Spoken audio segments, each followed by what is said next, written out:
I sat in my new apartment holding an old wedding photo. 20 years of marriage, one beautiful daughter. I thought I had it all figured out. Sarah and I built something real, or so I believed. We had date nights, family trips to Yellowstone, Sunday mornings, making pancakes together. Emma was my pride, my little girl who used to tell me everything, until the night I found her phone. What I discovered did not just break my heart. It shattered everything I believed about family loyalty and the people I would have died for. Before I tell you how my own daughter turned against me, I want to know where you are watching from. Drop your location in the comments below. And if you have ever been betrayed by the people you trusted most, hit that like button. Subscribe because this story gets darker before it gets better. Now let me take you back to the beginning. Sarah and I got married when I was 20 years old. Young, sure, but we were certain about each other. I worked my way up as a construction engineer while Sarah built her career in marketing. We bought our house in Portland, Oregon, a 4-bedroom place with a backyard where we planted rose bushes together. When Emma was born a year later, I was 21 and terrified, but the moment I held her, everything made sense. I taught Emma to ride her bike at Laurelhurst Park. Every Saturday, I drove her to ballet lessons across town. She was a daddy's girl, through and through, running to me first when she got home from school, telling me about her day before even taking off her backpack. I set up a college fund for her when she was 5. I put aside money every month. That house we lived in worth $350,000, I always told Emma it would be hers someday. Everything I worked for was for my family. Sarah and I still made time for each other too. Wednesday nights were our date nights. We would go to this Italian place on Division Street, share a bottle of wine, talk about everything except work and bills. Last summer, we drove to Yellowstone. Just the 3 of us spent a week hiking and laughing. Sarah cooked my favorite meal every Sunday, grilled salmon with asparagus. She knew I liked it with extra lemon. From the outside, we looked perfect. From the inside, I thought we were solid.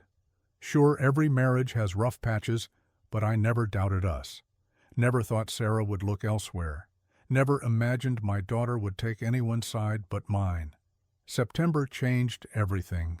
Sarah started coming home late. 3-4 times a week she would text saying she had to work on a new campaign. I believed her. Why would I not? She dressed nicer for work, spent more time on her makeup. I thought she was feeling good about herself. She stopped asking about my day. She kept her phone face down on the table. She pulled away when I tried to hold her at night. I told myself she was stressed. The marketing firm was demanding. I tried to be understanding, gave her space. I even surprised her with flowers one Friday, thinking maybe she needed to know I still cared. She barely smiled, put them in a vase, and went to take a shower. That Friday night in October, Sarah forgot her phone on the kitchen counter. I was washing dishes when it buzzed. I glanced over and saw the message on the lock screen. "Cannot wait to see you tomorrow. Love you," followed by a heart emoji. The name at the top said, Marcus. My hands were wet and soapy, but they started shaking. I dried them on a towel, picked up her phone. I knew her passcode. She had given it to me years ago, back when we still shared everything. I opened the messages, hundreds of them, going back months, 6 months to be exact. Pictures of them together. Him kissing her cheek at some restaurant I did not recognize. Plans to meet at the Hilton near the airport. Sarah telling him she missed him. Marcus asking when she would tell me. Sarah responding, "Soon, I promise." The one that broke me was from 3 weeks earlier. Marcus wrote, "Does he suspect anything?" Sarah replied, "My husband does not understand me anymore. He is always working. You make me feel alive again." I felt like someone punched me in the stomach. I could not breathe. 20 years, 2 decades of building a life, and she was throwing it away for some guy named Marcus. I scrolled further. They met at work. He was in sales at her company. They started having lunch together, then drinks, then hotel rooms. Sarah came home at 11 that night. I was sitting at the kitchen table, her phone in front of me. She walked in, Saw the phone and her face went white. "Abram," she started. I held up my hand. Do not lie to me right now." She sat down across from me. No tears, no panic, just this calm resignation, like she had been waiting for this moment. "I did not mean for this to happen," she said. "Marcus and I just connected." 6 months? My voice cracked. "You have been lying to me for 6 months. I was going to tell you. When after you moved in with him," she looked down at her hands. "I am not sure I love you anymore, Abram." Those words. I will never forget how easily they came out of her mouth. 20 years, and she was not even sure she loved me anymore. I barely slept that night. Sarah went to the guest room. In the morning I needed to talk to Emma. She was 17, almost an adult. She deserved to know what was happening to our family. I found her in the kitchen making toast. "Em, we need to talk." She looked at me, and something in her expression made my stomach drop. "About Mom and Marcus." The air left my lungs. "You knew," Emma nodded, not meeting my eyes. "Mom told me 3 months ago. She asked me not to say anything." 3 months. My daughter had kept this secret for 3 months. "Emma, your mother cheated on me, on our family." She turned to face me, and I saw something I had never seen before. Defiance. "Mom deserves to be happy, Dad." "What?" "You are always at work. Mom was lonely." I could not believe what I was hearing. "I work to provide for this family, for your college fund, for this house. Maybe if you paid more attention to her, this would not have happened." The room spun. My own daughter was defending her mother's affair, blaming me for it. "Marcus makes her smile again," Emma said. "When is the last time you made her smile?" I wanted to scream. I wanted to shake her and ask when she stopped being my little girl. Instead, I walked out. I went to work. I sat in my truck in the parking lot and cried for the first time in 15 years. Sarah moved out that week, went to stay with her mother 2 miles away. Emma packed a bag and went with her. I asked Emma to stay. I begged her. She said, "I need to be with Mom right now." I was alone in our 4-bedroom house, the house I bought, the house I paid the mortgage on for 18 years. I walked past Emma's room, saw her stuffed animals still on the bed, her ballet trophies on the shelf. I called her every day. She did not answer. I texted. She responded once, "I need space from you right now." My birthday came 2 weeks later, 43 years old. Emma always made me a card no matter how old she got. This year, nothing. No call, no text, nothing. Sarah called, said she wanted a divorce, wanted to split everything, wanted alimony, wanted child support, even though Emma was nearly 18. I told her we would talk. She hung up on me. I called her 10 times a day. Sometimes she answered, most times she did not. When she did, she was cold, distant, like I was a stranger. She talked about lawyers and assets and moving on. Never once said she was sorry. Never once admitted what she did was wrong. 2 weeks after they left, Sarah agreed to meet me. I had hope, stupid, foolish hope. Maybe we could talk. Maybe I could understand what went wrong. Maybe we could fix this. I brought flowers, roses her favorite. I made a reservation at our Italian place on Division Street, the place where we had our first date, where I proposed, where we celebrated every anniversary. I got there early, sat at our usual table by the window, watched the door. Sarah walked in. Emma was with her, and so was Marcus. My heart stopped. Emma saw me and looked away. Sarah walked over Marcus, holding her hand. They sat down across from me. Emma took the 4th chair. "Abram," Sarah said, like we were colleagues meeting for lunch, "I wanted you to meet Marcus officially. We are serious." Marcus extended his hand. I stared at it. This man who destroyed my marriage, was offering to shake my hand in front of my daughter. "Sarah deserves someone who makes her feel alive," Marcus said, pulling his hand back. I looked at Emma, my daughter.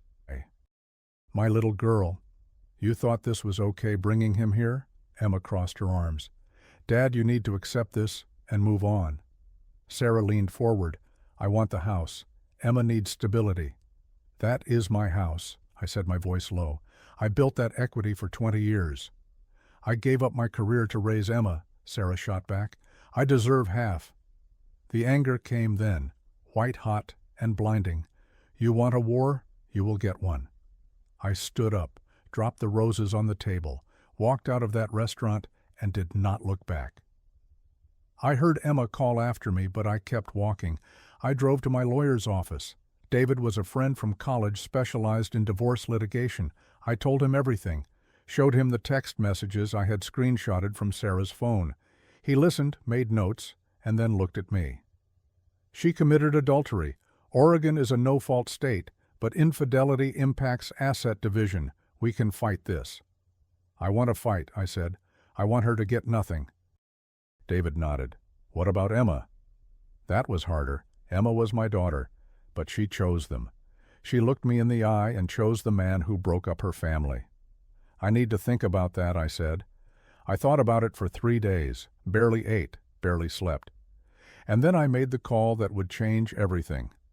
I met with an estate attorney on Tuesday morning, rewrote my entire will. Everything I owned, the house, my retirement accounts worth $120,000, my life insurance, all of it, I left to charity, the Children's Hospital of Portland. Emma got nothing. The college fund I had been building since she was $560,000, I closed it. Transferred the money to a scholarship fund for underprivileged kids. I had the attorney send copies to both Sarah and Emma. Emma called me an hour after she received it. She was screaming, "How could you do this to me? You chose your side." I said, my voice calm, "Actions have consequences. I am your daughter. A daughter who called her mother's affair partner my replacement. You stood by while they humiliated me. You made your choice, Emma." She hung up. I sat in my empty house and felt nothing. The anger was gone. The hurt was gone. I just felt empty. The divorce proceedings started in November. Sarah hired an expensive lawyer, probably with Marcus's money. My lawyer was better. We went to court. Sarah's attorney painted me as a workaholic who neglected his family.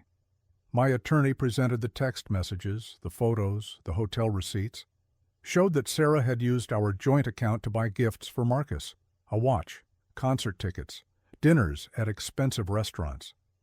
Sarah broke down on the stand. The judge asked her directly about Marcus. She could not deny it, could not explain it away. I watched her cry and felt nothing. Marcus never showed up to support her, not once. The man she threw away her marriage for could not even sit in a courtroom for her. The judge ruled in my favor. I kept the house. It was in my name alone, purchased before we married.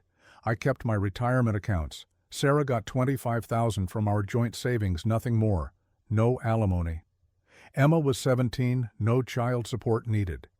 Sarah moved back in with her mother permanently. Found out 2 weeks later she lost her job. The affair with Marcus became office gossip. The company let her go to avoid the drama. Marcus stopped seeing her the day after the trial. Emma told me later in tears that he sent Sarah a text, "I did not sign up for this drama," then blocked her number. Emma could not get into the University of Oregon, no money for tuition. Sarah could not help. I would not help. Emma ended up working at McDonald's part-time, enrolled in community college.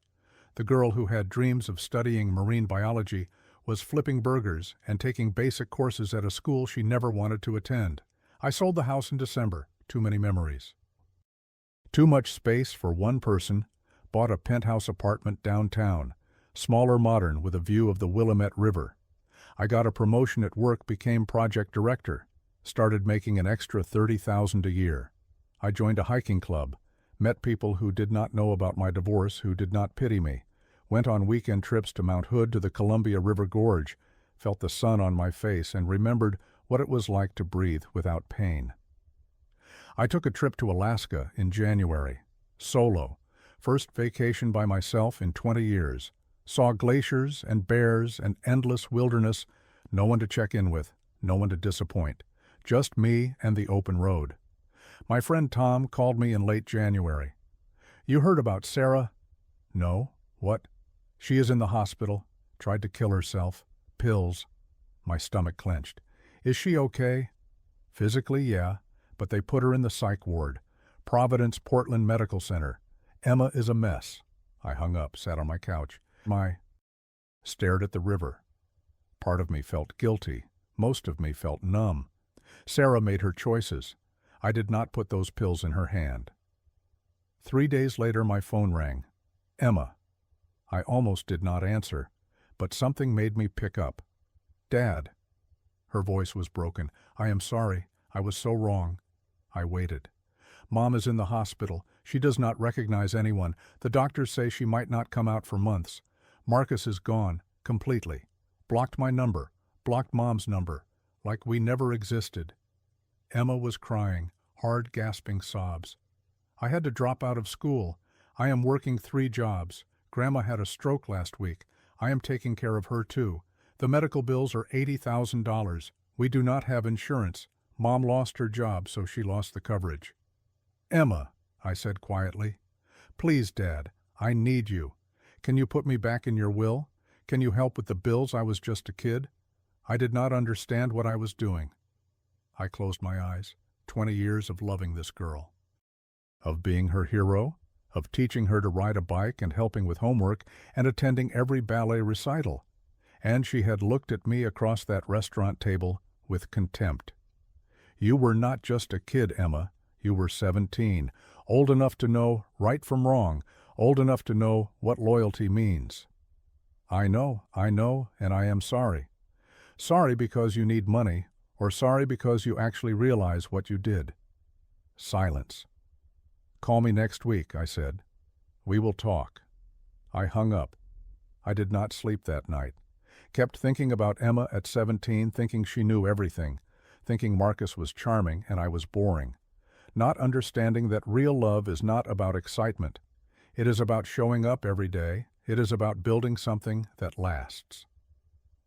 A week later, I met Emma at a Starbucks. She looked terrible, lost weight, dark circles under her eyes, wearing her McDonald's uniform because she had a shift right after. We sat in the back corner. She could not look at me. Tell me everything, I said. So she did.